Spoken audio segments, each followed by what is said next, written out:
చెప్పినారు మేము ఇయ్యము మీకు వివరాలు 57 రకాల వివరాలు అడుగుతున్నారు ఎట్లిస్తాము మీరే అన్నారు ఆనాడు ఎవరు పడితే వాళ్ళకి ఇచ్చేస్తామా వివరాలు అని మాట్లాడింది అదే చూపెట్టి అడిగింది అధ్యక్ష వాస్తవం ఏంటంటే అధ్యక్ష సమగ్ర కుటుంబ సర్వే 2014లో జరిగింది శాంతి కుమారి గారు ఉన్నారు రామకృష్ణారావు గారు ఉన్నారు సందీప్ కుమార్ సుల్తానియా గారు ఉన్నారు అప్పుడు ఇదే అధికారుల అధ్యక్ష అప్పుడు ఎవరు వేరే లేరు Samagra Kutumba survey I'm saying this on record I worked as a minister for 9.5 years yes చేసింది మొత్తం ప్రభుత్వ అధికారులే చేపించింది ప్రభుత్వమే yes it is an official document అందులో ఖచ్చితంగా మేము ఓపెన్ గా వెబ్సైట్ లోనే పెట్టినాం అసెంబ్లీలో కాదు చాటుమాటుకు కాదు పారదర్శకంగా వెబ్సైట్ పెట్టాం ఆ వెబ్సైట్ లోంచే పాయల్ శంకర్ గారు తీసుకున్నారు ఏముంది అధ్యక్ష సమగ్ర ఒక మాట మీ చేతిలో కూడా అదే ఉంది ఏముంది అధ్యక్ష అందులో డేటా తేడా ఏంటంటే కేసీఆర్ గారి ప్రభుత్వానికి కాంగ్రెస్ ప్రభుత్వానికి అధ్యక్ష సమగ్ర కుటుంబ సర్వేలో పాల్గొన్న కుటుంబాల సంఖ్య 1,03,00,000 కుటుంబాల అధ్యక్ష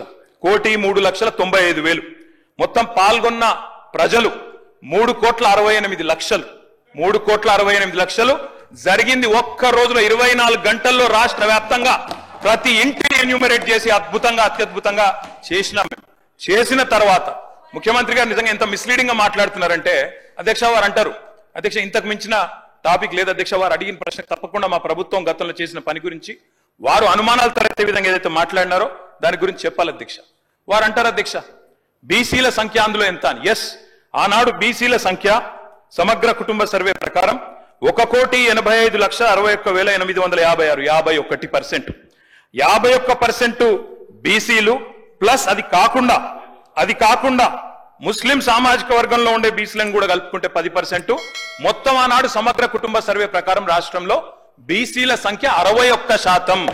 ఈ రోజు రాష్ట్ర వ్యాప్తంగా మేము మాట్లాడడం కాదు అధ్యక్ష ఇక్కడ మా శ్రీనివాస్ యాదవ్ గారు కరెక్ట్ గా చెప్పినారు మీ కాంగ్రెస్ పార్టీ ఎమ్మెల్సీ చెప్తున్నాడు బయట దీన్ని తగలబెట్టండి ఇంకా గలీజ్ గా మాట్లాడింది నా మాట అన్న తగలబెట్టండి అన్నాడు దీన్ని తగలబెట్టండి ఈ నివేదికను తప్పుల తడక అని కాంగ్రెస్ పార్టీ ఎమ్మెల్సీ చెప్తున్నాడు మేం కాదు రాష్ట్ర వ్యాప్తంగా బలహీన వర్గాల సంఘాలు చెప్తున్నాయి ఏమని చెప్తున్నాయి అధ్యక్ష సమగ్ర కుటుంబ సర్వేలో 1,85,61,000 ఉన్న బీసీలు ఎట్లా 1,64,64,00,000 తగ్గినరు 51% 46% ఎట్లయిందని అడుగుతున్నారు శంకరన్న కూడా అదే అడిగింది కదా అధ్యక్ష తప్పేం అడిగిండు ఇక్కడ శంకరన్న ఒక్కడే అడుగుతలేడు అధ్యక్ష బయట మీ కాంగ్రెస్ పార్టీ ఎమ్మెల్సీ మాట్లాడుతున్నాడు మీరిచ్చిన స్టేట్మెంట్ ను మీరిచ్చిన నివేదికను తగలబెట్టమని చెప్పిండు అధ్యక్ష మామూలు కాదు ఇంకొక మాట అధ్యక్ష మేము అనుకున్నాం అధ్యక్ష శాసనసభ సమావేశం ప్రత్యేకంగా పెడితే ఇలా ఏం చెప్పినారు మీరు కొత్తగా మీరు చెప్పింది ఈరోజు చెప్పింది మొన్న ఉత్తమ్ కుమార్ రెడ్డి బయట ప్రెస్లే చెప్పింది ఆయన ఉత్తమ్ కుమార్ రెడ్డి గారు సబ్ కమిటీ చైర్మన్ గా ప్రెస్ మీట్ లో ఇలా మీరు చెప్పిన లెక్కలని మొన్ననే చెప్పిండ్రు ఓ మినిస్టర్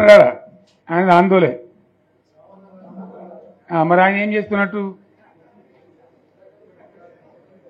మంత్రి పదవులు ముఖ్యమంత్రి పదవులు ఎందుకు 10 మందికి మెయిల్ చేయడానికా లేదా తమాషా చేయడానికా డ్రామా కాదు కదా కాబట్టి మనం వీళ్ళ మెడలు వంచి ఖచ్చితంగా వాటిని సాధించాలంటే పోరాటానికి సిద్ధం కావాలి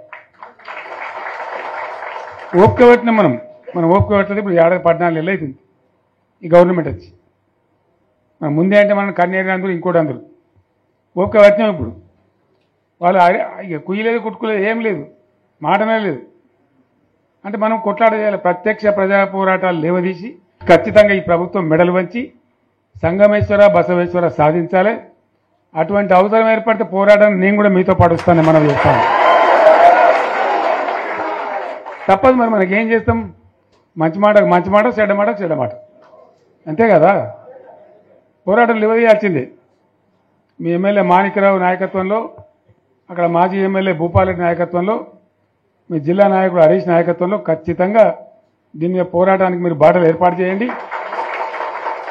మొత్తం యావత్ జిల్లా కూడా మీతో కలిసి వస్తుంది అందరు నాయకులు వస్తారు అందరు కూడా ఉంటారు సంగారెడ్డి ఎమ్మెల్యే గారు కూడా మీతో పాటు ఉంటారు అందరం కలిసి కొట్లాట తప్ప రాదు అయితే ఈ కొట్లాట మనకు తప్పదు ఎవలకు బీఆర్ఎస్ వాళ్ళకు ఎందుకంటే బీఆర్ఎస్ పుట్టిందే తెలంగాణ కోసం తెలంగాణ సాధించడం తెచ్చిన తెలంగాణను లైన్లో పెట్టినాం మనం మళ్ళీ ఇప్పుడు ఈ దరిద్రులు వచ్చి మళ్ళీ నాశనం పడుతున్నారు అంతే కదా మళ్ళీ దీన్ని కాపాడాలంటే ఎవడు కాపాడు మళ్ళీ మన నుంచే కావాలి మళ్ళీ ఇది లైన్లోకి రావాలి అందరూ మంచిగా ఉండాలి ఎందుకంటే మన పార్టీకి కులం లేదు మతం లేదు జాతి లేదు తెలంగాణలో ఉన్న ప్రతి బిడ్డ మనోడే వాళ్ళు ఏ మతం ఉన్నారు ఏ కులం ఉన్నారు మనకు అవసరం లేదు ఈ తెలంగాణ బార్డర్ గీత లోపలిన బిడ్డలు అందరు మనోళ్ళే, అందరూ బాగుపడాల్సిందే, ప్రతి ఒక్కరికి న్యాయం జరగాల్సిందే. ఆ న్యాయం జరిగి ఆ ఫలితాలు తెలంగాణకు వచ్చేదాకా ఇంకెవ్వడు కొట్లాడాడు, ఎవరితో కాదు. అది అబద్ధాల పంచాంగం. మళ్ళా మనమే కొట్లాడాల, అంతేనా? పక్క మాటేనా ఇది? కొట్లాడదాం కదా. ప్రాణం పోయినా సరే తెలంగాణకు రక్షకులు మనమే, తెగించి కొట్లాడాల్సిందే. తెలంగాణ హక్కులను కొట్లాడాల్సిందే, మనమే కొట్లాడి తీరాల్సిందే. తీన్మార్ మల్లన్న 56 కేసులున్నాయండి ఆయన మీద. పట్టభద్రుల ప్రతినిధి చట్టసభల్లో కూర్చున్న వ్యక్తి 56 కేసులున్న వ్యక్తి కావాలనా, లేకపోతే మరి ఎన్నో గొప్ప బుక్కులు రాసిన రాకేష్ రెడ్డి లాగా కావాలనా? ఎవరు కావాలి? రాకేష్ రెడ్డి కావాలంటే 2 చేతులు ఎత్తండి. మీరు మధ్యలో ఎత్తడం లేదంటే మీకు తీన్మార్ మల్లన్న కావాల్సినట్టుంది. 2 చేతులు ఎత్తండి. రాకేష్ రెడ్డి కావాలంటే 2 చేతులు ఎత్తండి. Thank you very much.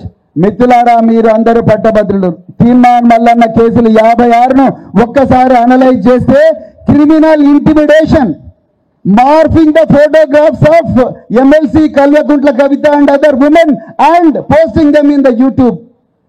Can you tolerate this? మన వీడియోలు, మన ఫోటోగ్రాఫ్స్ గూగుల్ నుంచి డౌన్లోడ్ చేసుకొని ఎవరన్నా మార్పు చేసి పబ్లిక్ డొమైన్లో పెడితే మనం ఊరుకుంటామా? మన ఫోన్ నెంబర్స్ మన కన్సెంట్ లేకుండా పబ్లిక్ డొమైన్లో పెడితే మనం ఊరుకుంటామా? మన ఫోన్ నెంబర్స్ ఎవరైనా పెడితే ఊరుకుంటామా? సైబర్ క్రైమ్ పోలీస్ స్టేషన్లో అర్జెంటుగా పోయి ఐటీ యాక్ట్ కింద పోలీస్ కేసు పెడతాం. మెడ మీద కత్తి పెట్టి నువ్వు డబ్బులు ఇస్తావా ఇయ్యవా బిడ్డ అని చెప్పి బ్లాక్మెయిల్ చేసే వాళ్ళని మనం ఊరుకుంటామా? సూసైడ్స్ కు ప్రేరేపించే వ్యక్తి, abetment of suicide. Can you tolerate this? Just can't. A person who is booked under 56 police cases, who has spent 70 days in Chanchalguda Central Jail, how can he be the representative of graduates in Telangana Legislative Council? Just think about this, my dear friends. You judge a person by the content of his character. You judge the person by the language he speaks. You judge the person by the words which litter his language. ఈరోజు రాకేష్ రెడ్డి ఇంగ్లీష్లో తెలుగులో చక్కగా అనర్గళంగా ఒక్క బూతు పదం కూడా లేకుండా ఎంత చక్కగా తన మనోభావాలను మన ముందర పెట్టిండు. తీన్మార్ మల్లన్న గారు పెట్టగలరా? పొద్దున క్యూనిస్లో ఆయన మాట్లాడే భాష మీకు అర్థం, చెప్పుతోని కొడతా అనే భాష మాట్లాడే వ్యక్తి పట్టభద్రులకు ఏ విధంగా ప్రతినిధిగా ఉండగలడు? భారతదేశ స్వతంత్ర చరిత్రలో ఎన్నడూ కూడా బీసీల కులగన్న దేశవ్యాప్తంగా జరగలేదు. కేవలం బ్రిటిష్ వాళ్ళు ఉన్నప్పుడే జరిగింది. ఆ తర్వాత తెలంగాణ ప్రత్యేక రాష్ట్రంగా ఏర్పడ్డ తర్వాత గౌరవ ముఖ్యమంత్రి, అప్పటి ముఖ్యమంత్రి కేసీఆర్ గారి ఆధ్వర్యంలో తక్షణమే మనం సకల జనుల సర్వే ఒకటి చేసుకున్నాం, సమగ్ర కుటుంబ సర్వే చేసుకున్నాం. తద్వారా మనకు వచ్చినటువంటి డేటాను తీసుకొని అనేక కార్యక్రమాలు చేసుకోవడం జరిగింది. సో ఆనాడే ఒక మంచి ముందడుగు పడింది. అందులో డేటాను వాడుకొని మనం వివిధ కులాలకు అనేక రకాలైనటువంటి మంచి కార్యక్రమాలు చేసినాం. ఇవాళ ఎప్పుడైతే రేవంత్ రెడ్డి గారి ప్రభుత్వం వచ్చిందో ఆనాటి నుండి ఈనాటి వరకు కూడా జాగృతి ఆధ్వర్యంలో, వివిధ సంఘాల ఆధ్వర్యంలో పూలే గారి విగ్రహాన్ని అసెంబ్లీలో పెట్టాలనేటటువంటి నినాదం తీసుకొని గత సంవత్సరం జనవరిలో మేము ఏదైతే కార్యక్రమం మొదలుపెట్టినామో దాన్ని రాజకీయంగా బీసీలకు రిజర్వేషన్లు సాధించుకోవాలనేటటువంటి పెద్ద విస్తృతమైనటువంటి లక్ష్యాన్ని తోడు చేసుకొని ఈ సంవత్సర కాలంగా రకరకాలుగా ఉద్యమాలు చేసినాం. అది మీ అందరు కూడా తెలిసినటువంటి విషయం. మరి ఆ ఉద్యమాలకు తల ఒగ్గి కాంగ్రెస్ పార్టీ ప్రభుత్వం డెడికేటెడ్ బీసీ కమిషన్ వేయాల్సినటువంటి పరిస్థితి ఏర్పడ్డది. డెడికేటెడ్ బీసీ కమిషన్ ద్వారా లెక్కలు చేయాలి, ఎన్యూమరేషన్ చేయాలి అని మేమందరం కోరినా కూడా మా మాట పట్టించుకోకుండా ప్లానింగ్ కమిషన్ ద్వారానే ఇవాళ ప్లానింగ్ డిపార్ట్మెంట్ ద్వారా ప్రభుత్వం సర్వే చేయించడం జరిగింది.